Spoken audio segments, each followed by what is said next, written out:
Level up your skills. Subscribe to Naveen Tech Hub. Pandas works great until your data gets big. Let's move from Pandas to production and build a real PySpark pipeline. You've just been handed a massive data set. If you try processing it with a standard Pandas script on a single laptop, your machine will freeze, run out of memory, and crash. You need something that works across an entire fleet of machines to distribute the load. That is exactly what PySpark is built to do. Today, we are going to build a complete distributed ETL pipeline.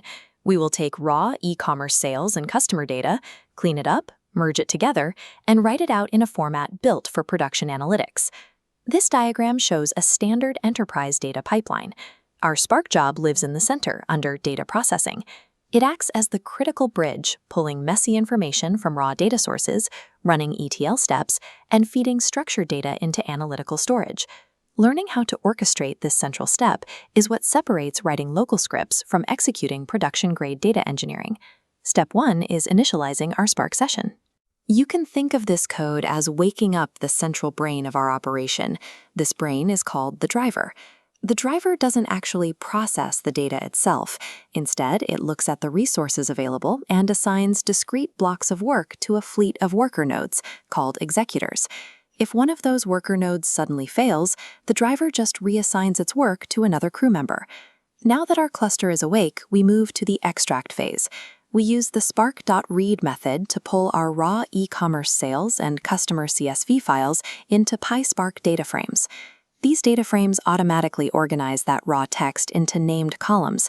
It gives us a structured, table-like view of the data, which is much easier to query than the older, low-level RDD formats Spark originally used.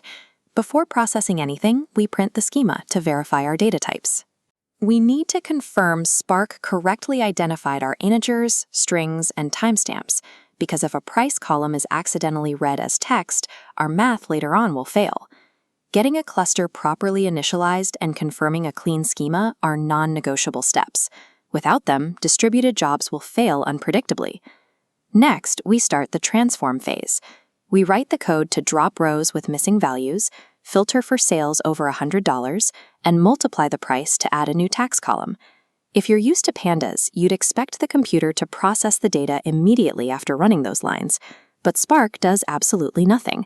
This is a design feature called lazy evaluation. Instead of moving actual data, the driver quietly records your instructions, read, then filter, then add a column, into a directed acyclic graph, or DAG. It is simply building a blueprint of the work it will eventually need to do. We continue adding to that blueprint by instructing Spark to join our sales table with our customer table, and then group the data to calculate total sales by region. These specific operations, joins and group bys, are where the hardware works the hardest. Because the data is split across multiple machines, executors have to physically send massive chunks of data to each other over the network to line up the matching customer IDs. This network traffic is called a shuffle. Shuffles are the most common bottleneck in distributed processing. Knowing that Spark delays execution lets you look at your DAG ahead of time, spot these heavy network shuffles, and adjust your code before you overload a production cluster. One immediate way to protect your cluster is caching. By explicitly telling Spark to cache the result of that heavy join, we store the combined table in memory so we don't have to recalculate the shuffle every time we run a new regional report. Finally, we reach the load phase. We add a command to route the process table to a storage bucket. This specific command is an action. It is the trigger that finally forces the driver to take the blueprint, assign the tasks to the executors, and process the actual data. This flowchart illustrates how Spark's internal engine processes that action. The Catalyst optimizer takes your logical blueprint and simplifies it, pushing filters up so it reads less data, before handing the optimized plan to the Tungsten execution engine to run at the bare metal level. As the Tungsten engine finishes the work, we write the output out as a Parquet file, rather than a CSV. Parquet uses a columnar storage format, meaning it compresses tightly and can be queried efficiently by downstream machine learning pipelines.